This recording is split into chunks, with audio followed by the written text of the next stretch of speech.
हमारे ग्रह पर कई खतरनाक लेकिन दिलचस्प दिखने वाले जानवर हैं, जिन्हें हमें बिल्कुल भी छूना नहीं चाहिए, भले ही कभी कभी ऐसा करने का बहुत मन करता है। सिर्फ इसलिए कि कोई चीज प्यारी और मनमोहक है या फिर कुछ अलग दिखती है, इसका मतलब यह नहीं कि वह सुरक्षित है। कुछ जानवरों को यह पसंद नहीं आता कि आप उनकी निजी जगह में दखल दें। मजेदार दिखने वाले समुद्री जीवों से लेकर डरावने कीड़ों तक, ये हैं वे सबसे खतरनाक जानवर जिन्हें आपको कभी नहीं छूना चाहिए। अगर आप पहली बार लोनोमिया ऑब्लिक्वा से मिलते हैं तो बहुत ज्यादा संभावना है कि आप इसे किसी तरह के पौधे की आकृति समझ बैठेंगे। ये वास्तव में काफी आकर्षक और पौधों जैसे दिखते हैं, लेकिन इन्हें कभी छूने की गलती मत करना, वरना आपको तुरंत और बहुत गहरा पछतावा हो सकता है। इनकी ये कांटेदार संरचनाएं, जो किसी साधारण कांटेदार टहनी जैसी लगती हैं, के बावजूद ये कैटरपिलर बिल्कुल भी दोस्ताना नहीं है। कम से कम इतना तो कहा ही जा सकता है। अगर कोई गलती से इन्हें छू लेता है तो उसे कई बार डंक लगेंगे और ये कांटे उसके खून में झर छोड़ना शुरू कर देंगे। इससे खून का अत्यधिक थक्का जमना शुरू हो जाएगा और जल्द ही आंतरिक रक्तस्राव के कारण त्वचा पर नीले नीले निशान उभरने लगेंगे। साथ ही दर्द, सूजन, सिर दर्द और उल्टी भी होगी। सबसे बुरी बात यह है कि डंक लगने के एक दिन बाद पीड़ितों के खून में प्लेटलेट्स की कमी होने लगती है, जो अंततः उनकी जान ले सकती है। अक्सर लोनोमिया ऑब्लिक्वा एक पेड़ की शाखा पर आराम करती है और बिल्कुल पेड़ के हिस्से जैसी दिखती है, और जैसे ही आप इसे छूते हैं यह आपकी सेहत को इतना नुकसान पहुंचा देती है कि आपको समझ भी नहीं आता कि आपके साथ क्या हो रहा है। घर में ततैया का घोंसला होना अच्छा अनुभव नहीं होता, चाहे वह किसी भी तरह की ततैया क्यों ना हो। लेकिन अगर वह एमराल्ड कॉकरोच वास्प का घोंसला है तो बेहतर होगा कि आप अपने घर को बहुत तेजी और गुस्से के साथ साफ करें। यह एक ततैया है जिसका शरीर धात्विक नीला हरा होता है, जिसकी बाहरी खोल बहुत चमकदार और आकर्षक है, जो इसके नाम को उपयुक्त बनाता है। ये देखने में प्यारे लगें, लेकिन जहाँ भी ये घोंसला बनाते हैं वहाँ इनका असर अच्छा नहीं होता। ये ततैया अफ्रीका, दक्षिण एशिया, दक्षिण पूर्व एशिया और प्रशांत द्वीपों की मूल निवासी हैं। इन्हें ज्यादातर गर्म व आर्द्र मौसम में देखा जाता है। ये ततैया इंसानों को नहीं काटती, लेकिन ये लंबे समय तक चलने वाली परेशानी पैदा करती हैं। इनका प्रजनन करने का तरीका डरावना और बेहद अस्वच्छ है। ये अच्छे न्यूरोकेमिस्ट होते हैं, जिनमें परजीवी प्रवृत्तियां जीवन के शुरुआती दौर में ही दिखाई देती हैं। एक मादा ततैया अपने अंडे एक तिलचट्टे पर उसे मेजबान बनाकर देती है। जैसे जैसे लार्वा बढ़ता है वह तिलचट्टे को अंदर से खाना शुरू कर देता है। यह अपने विष से तिलचट्टे के दिमाग को भी नियंत्रित कर सकता है। यह तिलचट्टे के मध्य भाग में डंक मारती है और उसका विषैला झर उसकी अगली टांगों को 5 मिनट लकवाग्रस्त कर देता है, जो उसकी पीठ पर अंडे देने के लिए पर्याप्त समय होता है। यह वाकई डरावना है। क्या आप कल्पना कर सकते हैं कि अगर ये विकसित होकर इंसानी दिमाग को नियंत्रित करने लगे तो क्या होगा? नतीजे सुखद नहीं होंगे, यह तय है। लेकिन आप निश्चिंत रह सकते हैं, क्योंकि फिलहाल ये सिर्फ तिलचट्टों तक ही सीमित हैं। इस तरह से प्रजनन करने के कारण इसके घोंसले के आसपास का पूरा इलाका तिलचट्टों की सड़ती लाशों से बेहद गंदा हो जाता है। पिघलता हुआ शरीर कई तरह के अस्वस्थ रोगाणुओं को फैला सकता है। इस बदबूदार और अप्रिय स्थिति से बचने के लिए अपने घर की नियमित रूप से अच्छी तरह सफाई करें, ताकि ये परजीवी दिमाग नियंत्रित करने वाली ततैया आपके रहने की जगह में न आ सकें। समुद्री साही को आसानी से पानी के नीचे की चट्टानों के रूप में गलत समझा जा सकता है। इन्हें सबसे अधिक हवाई के पानी में देखा जाता है। सर्फर, स्नॉर्कलर या गोताखोर अक्सर इन काले कांटेदार समुद्री जीवों से टकरा जाते हैं। समुद्री साही का बाहरी खोल, जिसमें ये तेज और अनुकूलित हथियार होते हैं, यह स्पष्ट संकेत होना चाहिए कि लोगों को इनसे जितना दूर हो सके रहना चाहिए। फिर भी समुद्री साही कई दुर्घटनाओं के लिए जिम्मेदार होते हैं, खासकर उन गोताखोरों के लिए जिनका तैराकी संतुलन अच्छा नहीं होता। कुछ लोग गलती से समुद्री साही पर उतर जाते हैं, या जब वे बहुत थक जाते हैं तो अपने हाथ उन पर रख देते हैं। जैसे ही कोई व्यक्ति इस जीव को छूता है, इसके कांटेदार कांटे तुरंत उसकी पीठ से व्यक्ति के हाथ में चले जाते हैं। कांटों की स्याही और कुछ सिरे महीनों बाद भी त्वचा में फंसे रह सकते हैं। अपनी कुख्यात स्याही के कारण समुद्री साही को अक्सर हवाई टैटू भी कहा जाता है। यह जानलेवा तो नहीं है, लेकिन निश्चित रूप से यह एक दर्दनाक अनुभव है। इस तरह की दुर्घटनाओं से आसानी से बचा जा सकता है, बस इस खतरनाक जीव को न छूकर। गोताखोरों को उचित डाइविंग प्रोटोकॉल का पालन करना चाहिए और पानी में कूदने से पहले अपनी सीमाओं को जानना चाहिए। अर्सिन्स समुद्री साही रीफ पर शैवाल के साथ धीरे धीरे चलते हैं, इसीलिए उन्हें देखना और उनसे दूर रहना आसान है। दुनिया के कुछ हिस्सों में विशेष प्रकार के समुद्री साही को स्वादिष्ट व्यंजन माना जाता है। अनुभवी गोताखोर किस तरह उचित सावधानियों के साथ इन साही को इकट्ठा करते हैं, देखना वाकई दिलचस्प है। आप YouTube पर कटाई के वीडियो देख सकते हैं, साथ ही हमारे चैनल पर कई अन्य दिलचस्प वीडियो भी देख सकते हैं। तो हमारे किसी भी वीडियो को मिस न करने के लिए लाइक और सब्सक्राइब बटन दबाना न भूलें। चींटियां इंसानों को गंभीर नुकसान नहीं पहुंचा सकती, है ना? गलत। हार्वेस्टर चींटियां इंसान के शरीर में इतनी एलर्जी प्रतिक्रियाएं पैदा करती हैं कि उन सभी को गिनना भी मुश्किल है। लक्षणों में छींक आना, घरघराहट, पित्ती, मतली, उल्टी, दस्त, अचानक घबराहट, चक्कर आना, सांस लेने में कठिनाई, सीने में जकड़न और आंखों, होठों या चेहरे के अन्य हिस्सों में खुजली या सूजन, रक्तचाप का तेजी से गिरना, बेहोशी और सबसे ऊपर कोमा शामिल हैं। हालांकि ये शायद ही कभी घातक होती हैं और आमतौर पर इंसानों के लिए केवल एक परेशानी के रूप में देखी जाती है, लेकिन इसमें कोई बहस नहीं है कि कोई भी कभी भी इनसे कटवाने के लिए उत्साहित नहीं होता। ये चींटियां केवल 5 वर्षों में लगभग 12,000 श्रमिकों वाली कॉलोनियों के साथ छत्ते बना सकती हैं। तो अगर इन्हें अनदेखा किया गया तो आपका घर जल्द ही इन अपराधियों से भर जाएगा और आगे की कहानी परिवार के जीवन में गंभीर असुविधा की होगी। हार्वेस्टर चींटियों में कई बार डंक मारने की क्षमता होती है, जबकि शहद की मधुमक्खियों जैसी अन्य डंक मारने वाली प्रजातियों में यह क्षमता नहीं। इन्हें अक्सर फायर एंट्स समझ लिया जाता है, लेकिन ये हार्वेस्टर चींटियों के विष की तीव्रता के पास भी नहीं पहुंचती। अगर आप दुर्भाग्यशाली हैं और आपको इनका डंक लग जाता है तो सूजन को रोकने और नियंत्रित करने के लिए उस जगह पर बर्फ लगाएं। लेकिन अगर आपको इससे एलर्जी है और मधुमक्खी के डंक से एलर्जी वाले लोगों की तरह लक्षण दिखाई देने लगे तो तुरंत अपने डॉक्टर को बुलाएं। हम सब ने घोंघे तो देखे ही हैं, है ना? वो धीमा सुस्त जीव जिसके ऊपर एक कठोर खोल होता है। खैर, चाहे आपने अपनी जिंदगी में कितने भी घोंघे देखे हों, मैं दावा करता हूं कि आपने ये अनोखा शंकु आकार का घोंघा नहीं देखा होगा और आपको खुशी होनी चाहिए कि आपने नहीं देखा। कोन स्नेल से मुलाकात करना कम से कम कहें तो सुखद अनुभव नहीं है। ये बेहद खतरनाक हो सकता है। इसके डंक के लक्षण दिखने में कुछ मिनटों से लेकर कई दिन लग सकते हैं। इन्हें देखना काफी साधारण लगता है। एक शंकु आकार का खोल, सिर और कुछ स्पर्शांग होते हैं। कोन स्नेल की लगभग 500 प्रजातियां पाई जाती हैं। ये मुख्य रूप से हिंद महासागर और प्रशांत महासागर, कैरिबियन और लाल सागर और फ्लोरिडा के तट के आसपास पाए जाते हैं। इनमें से ज्यादातर ज्यादा आक्रामक नहीं होते, सिवाय उन प्रजातियों के जो मछलियां खाती हैं। कोन स्नेल अपने खोल से बाहर निकलकर शिकार पर डार्ट जैसी दांत से तेज असर करने वाला जहर इंजेक्ट करके शिकार करता है। हिंद प्रशांत क्षेत्र के कोन स्नेल का जहर सबसे शक्तिशाली और हानिकारक होता है। इन घोंघों से कभी छेड़छाड़ नहीं करनी चाहिए। अगर आप गलती से किसी कोन स्नेल के संपर्क में आ जाते हैं और वह काट लेता है तो सबसे अच्छा यही है कि शांत रहें और ज्यादा हिलने डुलने से बचें। गंभीर मामलों में मांसपेशियों में लकवा, धुंधली दृष्टि और सांस लेने में लकवा हो सकता है और यह जानलेवा भी हो सकता है। जैसे ही किसी को काटा जाए तुरंत चिकित्सा सहायता लें और अगर सीपीआर की जरूरत पड़े तो हैरान न हो। दरअसल इस स्थिति में कृत्रिम श्वास, आर्टिफिशियल रेस्पिरेशन ही जीवन और मृत्यु के बीच का अंतर साबित हो सकता है। चाहे कुछ भी हो जाए, कभी भी खुले घाव को न काटें, न ही उस पर सक्शन लगाएं और न ही टॉर्निकेट का इस्तेमाल करें। इलाज का काम पेशेवरों पर ही छोड़ दें। मौत का खतरा सिर्फ समुद्र के स्पष्ट दिखने वाले जीवों जैसे ऑक्टोपस से ही नहीं होता। खतरा सामने होते हुए भी छुपा रहता है। गोताखोरों ने गलती से फायर कोरल छूने पर डंक या जलन का अनुभव किया है। ये चमकीले पीले और नारंगी रंग के और देखने में बेगुनाह कोरल्स नेमाटोसिस्ट्स नामक कोशिकाएं रखते हैं। इनमें से कुछ के किनारे तेज होते हैं जिनमें जर होता है जो कट या खरोंच का कारण बन सकते हैं। कोरल से होने वाली असुविधा इस बात पर निर्भर करती है कि जहर के संपर्क में कितनी देर तक रहे, हार्ड कोरल से खरोंच कितनी गहरी है और व्यक्ति की अन्य स्वास्थ्य स्थितियां और संवेदनशीलताएं क्या हैं। आमतौर पर फायर कोरल को छूने से त्वचा पर लाल चकत्ते, फफोले और काफी खुजली जैसी प्रतिक्रियाएं होती हैं। यह सूजन और द्वितीयक संक्रमण भी पैदा कर सकता है, जिसकी उपचार प्रक्रिया बहुत धीमी होती है। दुर्भाग्यवश इन डंक मारने वाले कोरल्स के साथ अनजाने में संपर्क होना काफी आम है, क्योंकि गोताखोर अक्सर फायर कोरल्स को सामान्य समुद्री शैवाल समझ बैठते हैं। ये कोरल्स आमतौर पर प्रशांत, अटलांटिक और हिंद महासागर तथा कैरिबियन सागर में 120 फीट तक की गहराई में पाए जाते हैं। ये पुर्तगाली मैन ऑफ वॉर के दूर के रिश्तेदार हैं। पफरफिश एक और समुद्री जीव है जिससे आपको दूर रहना चाहिए। ये एक और जानवर है जो दिखने में तो निर्दोष लगता है, लेकिन असल में ऐसा नहीं है। पफरफिश को आमतौर पर ब्लोफिश के नाम से जाना जाता है। टेट्राडोंटिडे परिवार से संबंधित ये मांसाहारी होती हैं और 3 फीट तक बढ़ सकती हैं।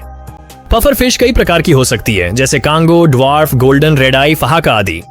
इन सभी मछलियों में एक बात समान है कि इनकी त्वचा पर बहुत सारी नुकीली कांटें होती हैं जो बेहद खतरनाक होती हैं और आपको इन जानवरों को कभी भी छूना नहीं चाहिए, खासकर जब ये फूली हुई हों। अगर आपको इन्हें छूना ही पड़े तो सुनिश्चित करें कि आपने भारी भरकम दस्ताने पहने हों। पफरफिश में एक प्रकार का जहर होता है जिसे टेट्रोडोटॉक्सिन कहा जाता है, जो इंसानों के लिए घातक हो सकता है। इसलिए अगर आप बहुत उत्साहित होकर इन्हें बिना दस्ताने के छू लेते हैं तो आपके हाथों को गंभीर चोट लग सकती है और सबसे खराब स्थिति में आपकी मृत्यु भी हो सकती है। दिलचस्प बात यह है कि इन मछलियों से इंसानों को इतनी बड़ी खतरे होने के बावजूद लोग फिर भी इन्हें अपने घर के एक्वेरियम में रखना पसंद करते हैं। पफरफिश एक समुद्री जीव है, इसलिए इन्हें सॉल्ट वाटर एक्वेरियम में रखना पड़ता है, लेकिन अच्छी खबर यह है कि ऐसी कुछ फ्रेश वाटर प्रजातियां भी हैं जिन्हें आप अपने सामान्य एक्वेरियम में रख सकते हैं। दुनिया के कुछ हिस्सों में लोग ब्लोफिश को एक स्वादिष्ट व्यंजन भी मानते हैं। खासकर चीन, कोरिया और जापान में इस सबसे खतरनाक जानवर को एक लजीज डिश के रूप में देखा जाता है। लेकिन अगर आप मेरी तरह हैं तो फिलहाल आप शायद अपने सैल्मन पर ही टिके रहेंगे। क्या आप ब्लोफिश को एक शानदार और जोखिम भरे डिनर के रूप में खाना चाहेंगे? हमें नीचे कमेंट्स में बताएं। कई बार कुछ जानवरों की शक्ल ही यह साफ संकेत देती है कि उनसे जितना दूर रह सकें उतना ही बेहतर है। इस मामले में हम क्राउन ऑफ थॉर्न्स स्टारफिश की बात कर रहे हैं। यह खतरनाक जीव ऑस्ट्रेलिया और इंडो पैसिफिक से आता है, लेकिन आजकल ये दुनिया के अन्य हिस्सों में भी, जैसे पूर्वी अफ्रीका के उष्णकटिबंधीय और उपोष्णकटिबंधीय क्षेत्र, लाल सागर और यहाँ तक कि दक्षिण अमेरिका में भी तेजी से आम होते जा रहे हैं। इन स्टारफिश के पूरे शरीर पर लंबी नुकीली कांटेदार रीढ़ें होती हैं और अगर आप कभी इनके पास आएं तो चाहे कुछ भी हो जाए, इन्हें छूने की गलती बिल्कुल न करें। इनमें सेपोनिन नामक जहर होता है और इन्हें छूने से तेज जलन, दर्द और सूजन हो सकती है। क्राउन ऑफ थॉर्न्स आमतौर पर कोरल रीफ्स में ही रहते हैं। ये शाखाओं वाले और अन्य कोरल जैसे पोरीट्स, सॉफ्ट कोरल, स्पंज और शैवाल जैसे चिपकने वाले जीवों को खाते हैं। क्योंकि ये ज्यादातर कोरल रीफ्स पर ही रहते हैं, इसलिए गोताखोर और तैराक कभी कभी गलती से इन्हें छू लेते हैं। उनके अनुसार रीढ़ के जो हिस्से उंगलियों और हाथों में रह जाते हैं, उन्हें घटना के वर्षों बाद भी महसूस किया जा सकता है। तीव्र दर्द, सूजन, सुन्नता, झंझनाहट और मतली कई दिनों तक बनी रह सकती है। भारतीय लाल बिच्छू उतना ही खतरनाक हो सकता है जितना कि इस ज्योतिषीय राशि वाले लोग। भारत और नेपाल के मूल निवासी ये बिच्छू आमतौर पर लोगों से नहीं उलझते जब तक कि लोग खुद उनसे छेड़छाड़ न करें। लेकिन अगर कोई गलती से उन पर पैर रख दे या किसी भी तरह का आक्रामक व्यवहार दिखाए तो उसे आगे जो होगा उसका पछतावा जरूर होगा। ये छोटा क्रस्टेशियन लाल नारंगी या फीका भूरा और इनके बीच के किसी भी रंग का हो सकता है। इनमें एक विशिष्ट गहरे भूरे रंग की क्रेज और दानेदार बनावट होती है। छोटे पंजे, मोटी पूंछ और बड़ा डंक होता है। किसी भी बिच्छू की सबसे खास विशेषता, जिसमें भारतीय लाल बिच्छू भी शामिल है, यह है कि काली रोशनी में यह चमकदार दिखाई देता है। शायद यही वजह है कि जिज्ञासु बच्चे इस जहरीले कीड़े के सबसे आम शिकार होते हैं। इनका विष डंक वाली जगह पर तेज दर्द, उल्टी, पसीना आना, सांस लेने में तकलीफ और कभी तेज तो कभी धीमा रक्तचाप व हृदय गति का कारण बन सकता है। विष फेफड़ों और हृदय तंत्रों में जटिलताएं पैदा करता है, जिससे फेफड़ों में सूजन, पल्मोनरी एडिमा हो सकती है, जो जानलेवा है। भारतीय लाल बिच्छू के डंक से होने वाली मृत्यु दर 8 से 40% के बीच होती है।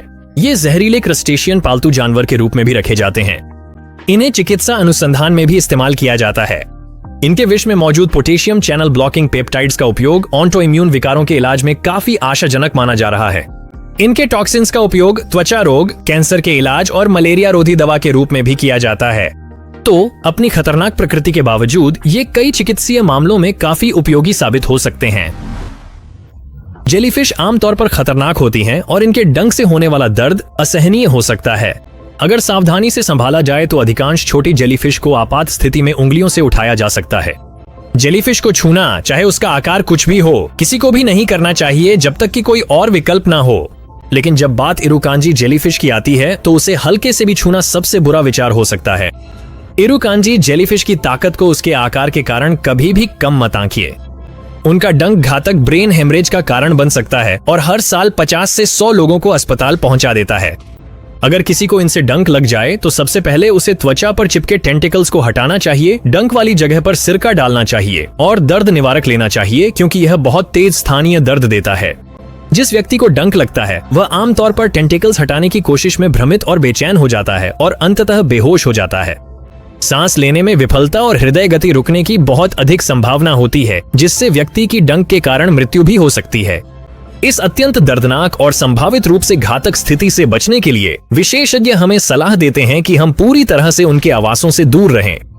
कुछ लोग तो इन्हें मानव जाति के लिए सबसे घातक जीव भी मानते हैं, इसलिए इनसे जितना दूर रह सकें वही सबसे अच्छा फैसला होगा। शहद की मधुमक्खी का डंक वैसे ही डरावना होता है, लेकिन जब बात अफ्रीकीकृत शहद की मधुमक्खियों की आती है तो उनका डंक असहनीय दर्द देता है। ये मधुमक्खियां आजकल संयुक्त राज्य अमेरिका में भी तेजी से आम होती जा रही हैं। इन्हें पहली बार 1950 के दशक में दक्षिण अमेरिका के ब्राजील में देखा गया था। कई लोग मानते हैं कि अफ्रीकीकृत शहद की मधुमक्खियां सामान्य यूरोपीय मधुमक्खियों से ज्यादा खतरनाक होती हैं। असल में ऐसा बिल्कुल नहीं है, लेकिन स्थिति को और भी खराब बना देता है यह तथ्य कि इनके डंक के लिए फिलहाल कोई एंटीवेनम उपलब्ध नहीं है। इसलिए इनसे बचना और डंक न लगवाना ही यहाँ आपकी सबसे अच्छी सुरक्षा है। अगर आपको मधुमक्खी के डंक से एलर्जी है तो हमेशा अपने साथ सेल्फ इंजेक्टेबल एड्रेनालिन रखें। अगर आप इनमें से किसी एक उड़ती हुई पीड़ा के टुकड़े को अपनी ओर पूरी रफ्तार से आते हुए देखें तो भागें और कहीं शरण लें। अपना चेहरा ढक लें ताकि आपके श्वास मार्ग में डंक न लगे। अगर किसी भी तरह से आपको डंक लग जाए तो तुरंत डंक को हटा दें और उस जगह को साबुन और पानी से साफ करें। तेज दर्द से राहत पाने के लिए बर्फ की पट्टी लगाएं और दर्द व एंटीटिक दवाएं लें। लेकिन अगर लक्षण ज्यादा गंभीर हों और सिर्फ स्थानीय प्रतिक्रिया तक सीमित न हो, जो आमतौर पर उन पीड़ितों के साथ होता है जिन्हें कई बार डंक लगा हो, तो उन्हें तुरंत अस्पताल ले जाना सबसे अच्छा उपाय है। आपातकालीन कक्ष में उन्हें अंतःशिरा तरल पदार्थ, ऑक्सीजन, कोर्टिसोन दवा, एपिनेफ्रिन और साथ ही सांस की नली खोलने वाली दवाएं दी जा सकती हैं। लॉरिस सबसे प्यारे जानवर हैं और वे किसी को भी उन्हें छूने के लिए आकर्षित कर सकते हैं। लेकिन इस प्यारे जानवर का एक काट आपको सच में मार सकता है। ये एकमात्र प्राइमेट्स हैं जिनके पास जहर होता है और यह कहने की जरूरत नहीं कि आपको इन्हें कभी नहीं छूना चाहिए, चाहे ये आपको कितना भी लुभाएं। आत्मनियंत्रण सबसे अच्छा नियंत्रण है और मुझ पर विश्वास करें, आप इस जहर के शिकार नहीं बनना चाहेंगे। स्लो लोरिस इसे अपनी भीतरी कोहनी यानी ब्रैकियल ग्रंथि को लॉक करके इकट्ठा करता है। बाह्य की ग्रंथि से विष के निकलने के लिए लार की आवश्यकता होती है। इस बहुत ही सीमित जानकारी के अलावा जहर की रासायनिक प्रकृति के बारे में ज्यादा कुछ नहीं पता है। जो हम जानते हैं वह ये है कि स्लो लोरिस का काटना मजाक नहीं है। इनका काट आपकी जीभ और गले में जलन, निम्न रक्तचाप, मांसपेशियों में ऐंठन, हृदय व श्वसन संबंधी समस्याएं पैदा कर सकता है और करेगा भी। तो अगर आपको लगता है कि आप अपने प्यारे दोस्त के साथ उसे गुदगुदी करके अच्छा समय बिता रहे हैं और वह धीरे धीरे अपना हाथ सिर के ऊपर उठाने लगता है, तो ऐसा नहीं है। लॉरिस अपने हाथ इसलिए नहीं उठा रहा है कि उसे मजा आ रहा है, बल्कि इसलिए कि वह अपनी कोहनी पर स्थित विषैली ग्रंथि तक पहुंचने की कोशिश कर रहा है। आप निश्चिंत रहिए कि जैसे ही उसे मौका मिलेगा वह अपनी दांतों को आपकी त्वचा में गहरे तक घुसा देगा और वह भी बेहद दर्दनाक तरीके से। तो अपने भले के लिए जब तक मौका है पीछे हट जाइए। विशाल टाइटन बीटल उन सबसे खतरनाक जानवरों में से एक है जिन्हें आपको कभी छूना नहीं चाहिए। यह दुनिया का सबसे बड़ा बीटल है और इसका आकार और रूप रंग ही इसे छेड़ने से बचने के लिए काफी कारण है। टाइटन बीटल 7 इंच तक लंबा हो सकता है और इसका जबड़ा इतनी ताकतवर है कि वह आसानी से एक लकड़ी की पेंसिल को 2 टुकड़ों में तोड़ सकता है। तो इंसानी चमड़ी को फाड़ना भी इसके लिए ज्यादा मुश्किल नहीं होगा। इसके जबड़े की अद्भुत ताकत प्यूपा अवस्था में संचित ऊर्जा से आती है। यह ऊर्जा आमतौर पर केवल इतना उड़ने के लिए इस्तेमाल होती है कि वह अपने साथी को ढूंढ सके। देखिए, अपने विशाल आकार के कारण ये ज्यादा उड़ नहीं सकते, इसलिए इन्होंने उड़ान को आसान बनाने के लिए एक तकनीक विकसित की है। विशाल टाइटन बीटल पहले किसी पेड़ पर चढ़ता है और फिर वहां से कूदता है ताकि उड़ान भरना आसान हो जाए। इस जंगली कीड़े के मजबूत जबड़े और टांगे एक जानलेवा संयोजन है। अच्छी खबर यह है कि टाइटन आमतौर पर अपने विशाल जबड़ों से हमला करने से पहले फुफकारने की आवाज निकालकर लोगों को चेतावनी देते हैं और तब तक हमला नहीं करते जब तक उन्हें उकसाया न जाए। तो अगर आप अपनी चमड़ी का कोई हिस्सा खोना नहीं चाहते तो उनसे पंगा मत लीजिए। सोलिनोडॉन दिखने में चूहों जैसा लगता है, लेकिन ये कहीं ज्यादा खतरनाक हैं। इसका कारण इनके नाम में ही छुपा है। सोलिनोडॉन एक ग्रीक नाम है जिसका अर्थ है नालीदार दांत। वे अपने दांतों की नालियों का इस्तेमाल जहर इंजेक्ट करने के लिए करते हैं, ठीक वैसे ही जैसे सांप करते हैं। वे एकमात्र स्तनधारी हैं जिनके पास यह क्षमता है। उनके बारे में सबसे अद्भुत तथ्य यह है कि वे बाकी सभी स्तनधारियों से 76 मिलियन साल पहले अलग हो गए थे। आसान शब्दों में कहें तो उन्होंने विशाल और शक्तिशाली डायनासोरों से भी बहुत पहले अपना खुद का विकासवादी स्थान बना लिया था, जिसने उन्हें तबाही, आक्रमण और विनाश के दौर में भी जीवित रहने दिया। यहाँ तक कि जब विशालकाय डायनासोर नष्ट हो गए थे तब भी वे कैरिबियन द्वीपों और क्यूबा के जंगलों में घूम रहे थे और आज भी हैं। उन्हें और भी दिलचस्प बनाता है कि वे कृंतकों जैसे लगते हैं और अक्सर उन्हें बड़े चूहे समझने की गलती कर बैठते हैं। वास्तव में यह एक ऐसे स्तनधारी वर्ग से संबंधित है जिसमें छूंदर और छूंदर शामिल हैं।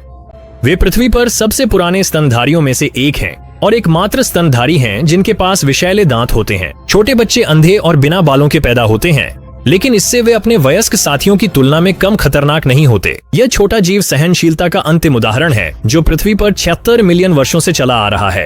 यह अंतिम जीवित बच्चे के रूप में भी प्रसिद्ध है और यह नाम इसके लिए उपयुक्त है। आपका क्या विचार है? क्या आपके पास इनके लिए कोई बेहतर नाम है? हमें नीचे कमेंट्स में बताएं। क्या आपको फिनियस एंड फर्ब के पेरी द प्लेटिपस की याद है जो बुरे डॉक्टर ड्यूफेन्शमेर्ट्ज़म से लड़ता था? इनकी दुश्मनी ने शो को मनोरंजक बनाया, पर एक महत्वपूर्ण बात छोड़ दी। प्लेटिपस जहर बनाते हैं, खतरों के खिलाफ इस्तेमाल करते हैं। प्लेटिपस के पिछले पैरों में खोखले नुकीले कांटे होते हैं जो जहर बनाने वाली ग्रंथियों से जुड़े होते हैं। वे आमतौर पर प्रजनन के मौसम में ही जहर बनाते हैं। वे बहुत ही कम जीवित स्तनधारियों में से एक हैं जो ऐसा कर सकते हैं। लेकिन ऐसा लगता है कि टार्सल स्पर केवल प्लैटिपस की विशेषता नहीं है, कई प्राचीन स्तनधारियों में ये पाए जाते हैं। इसलिए प्लैटिपस ने यह विशेषता अपने पूर्वजों से ही प्राप्त की है। वे बस इकलौते हैं जिनमें यह कभी आम रही स्तनधारी विशेषता अब भी मौजूद है, और इन्हें गैर थेरियन स्तनधारियों और उनके जड़ पहुंचाने के गुणों का अध्ययन करने के लिए मॉडल के रूप में इस्तेमाल किया जाता है। प्लैटिपस द्वारा उत्पन्न किया गया जहर छोटे जानवरों को लकवा मार सकता है, लेकिन यह इंसानों के लिए घातक नहीं है। शायद यही वजह है कि आपने पेरी को अपने कट्टर दुश्मन पर इसका इस्तेमाल करते नहीं देखा होगा। हालांकि इसका मतलब यह नहीं कि यह पूरी तरह हानिरहित है। ये तेज दर्द पैदा करता है और कभी कभी दर्द इतना तीव्र होता है कि इंसान को अक्षम कर सकता है। कम से कम ये घाव के चारों ओर तेजी से सूजन पैदा करेगा और फिर यह सूजन घाव से दूर तक फैल सकती है।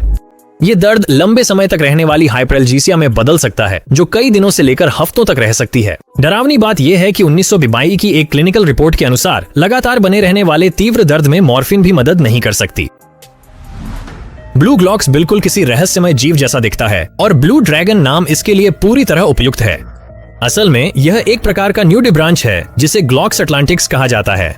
एक टिकटॉकर ने इसे ऑस्ट्रेलिया के क्वींसलैंड में स्ट्रैटब्रोक द्वीप की अपनी सुकून भरी यात्रा के दौरान खोजा और इस पर एक क्लिप बनाने का फैसला किया।